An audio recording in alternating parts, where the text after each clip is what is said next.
Hey, what's going on? I'm Matt O'Leary back with another video, and today we'll be talking about the New York Jets going up against the Buffalo Bills here in Week 7. But before we get started, just wanted to mention that you can follow along with me on social media at Matt O'Leary NY. If you haven't already, please make sure to subscribe to the podcast. New episodes wherever you get your podcast every Wednesday. You can call in, leave me your question. I'll try to get to it on the show. And last but not least, maybe check out the Patreon, patreon.com/Matt O'Leary NY. Exclusive content over there. We're going to do a mailbag this week. There's other articles and stuff like that coming out, so check it out. All right, we'll start how we always do. Let's talk DVOA. In offense, the Bills are 11th. They've been pretty solid offensively. Jets are 31. Not so good offensively for the New York Jets. As for the defense, both teams struggling right now. Buffalo at 29, the Jets at 24. As for the Bills, they got off to a really hot start, but they've lost their last 2 games. I don't think they are losing 3 games in a row. This team is going to be extremely motivated to get back in the win column. Like I said, they started 4-0, now sitting at 4-2.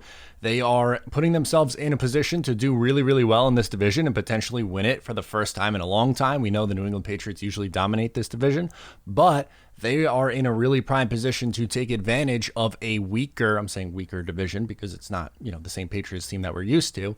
And the Jets are a dumpster fire who are on the verge of maybe going 0-16, 1-15, 2-14, something like that. We talked about the Bills offense. They've done a really good job. I got to give Brian Daboll a ton of credit for building that offense around Josh Allen, who's played really, really well. He's 7th in passer rating, 4th in yards, 2nd in touchdowns, and 7th in yards per game passing. Listen, I was not a big Josh Allen fan coming out of college. I was critical of him his first 2 years. In year 3, he's been really good so far. He looks like he's ahead of where Sam Darnold is. If Darnold was in Buffalo, it's probably a different story. We know that situations matter, but regardless, Allen's played really good football. His team looks really good. In week 1, he dominated against the New York Jets. It wasn't even close. Yes, the score was 27-17, but the Jets didn't score until garbage time. This game was over early on. We know that. And he's looked really good, so I expect that to continue here in Week 7. Unfortunately for the New York Jets, unless you're rooting for the tank, then I guess that is a fortunate thing. In the receiving game, both Diggs and Beasley have really done well for the Buffalo Bills. They're really carrying the receiving game. They don't have much of a run game to speak of. It's mostly Allen and Singletary there. But ultimately here, I think it's going to be Stefon Diggs, who has a huge day offensively.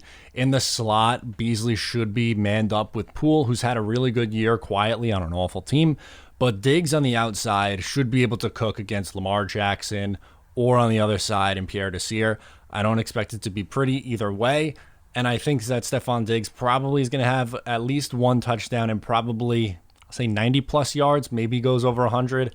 If you're playing daily fantasy football, I'd do everything in your power to get Diggs on your team. As for the Jets side, Darnold was limited in practice. We don't know if he's going to be good enough to go or not. It could be a potential 3rd start in a row for Joe Flacco, which is just depressing, man, because if you're going to be a bad football team, who cares about watching a 35-year-old Joe Flacco who's not going to be on the team next year and a 37-year-old Frank Gore who's not going to be on the team next year? So I'm rooting for Sam Darnold to play. I do not want them to rush him back. But if he is good enough to go, that would at least give us something to watch on offense because the last couple of weeks have been pretty brutally bad. If I'll give you both predictions for Flacco's stat line or Darnold's stat line, I like to give the quarterback projection, so I'll do it for both. I'll say if Flacco starts, he'll go 18-32, 56.3% for 175 yards, which is 5.5 yards per attempt, 1 touchdown, 0 interceptions. If Darnold plays, I think to throw a little bit more, I'll say 21-34, 61.8%, 205 yards, which is 6 yards per attempt, 1 touchdown, 0 interceptions, which, I mean, that's not really great numbers anyway. I think Darnold's better than Flacco. I don't think anyone's going to argue that, so I'll say he would have a little bit of a better game against this defense. The Jets are at home, so Darnold usually tends to play better at home. Hopefully it would look a little bit better than the Week 1 matchup, but I'm not exactly sold on that. Some good news, Denzel Mims might be able to make his debut. I thought wrong, that he would have a chance to do it last week, but did not get enough practice in. Supposedly had a couple of really good catches in practice. And when you see what other rookie wide receivers have done, it makes you itch to get this guy on the field. Laviska Shenault's had a role in Jacksonville. Chase Claypool's gone off. Justin Jefferson had a big week a couple of weeks ago. I really want to see Mims on the field because he is someone who I thought was going in the first round. Did not think he was going to be there at 48 when the Jets were picking. Then they traded back and still were able to get him. Huge fan of his game. Hope he gets on the field because that's a red zone threat. The Jets are awful in the red zone. Have a big target like that with some speed. Now you're getting exciting. So I am really looking forward to Denzel Mims getting on the field if he's healthy. Again, I don't want to rush him back. It's a lost season. But if he's good to go, then awesome. I would love to see Mims and Darnold start to get a connection. Or, God, can we get Herndon involved? But at the same time, I don't know how much faith I have in the play calling from Adam Gase to get Mims involved or to get Herndon involved because he hasn't been involved. Herndon's been a non-factor. Griffin's been a non-factor. Really, the only factor has been Crowder, who's been good, but he might not be good to go this week. So who knows what the offense is going to look like? We don't know who the starter is going to be. We don't know what the wide receiving core is going to be. They're pretty banged up right now. So it's really very much so up in the air, which is a huge question mark at that position. But the good news, Mims practice today looked really good. And if he does go on Sunday, it's something to at least tune in for. No one gives a damn, unfortunately, about Joe Flacco and Frank Gore at this point. It's not fun football to watch. We know that. Prediction time. I'm 5-1 with my predictions. I'm going to hopefully keep that train rolling. I'm going with Buffalo this week, 41-10. I think this is a get-right game for the Buffalo Bills. I think they're going to put on a show, a clinic. I have them Bills -7 at the half, and I have Bills -13 on the game. I put some money on that, so if you're a betting person, I would advise you to do the same.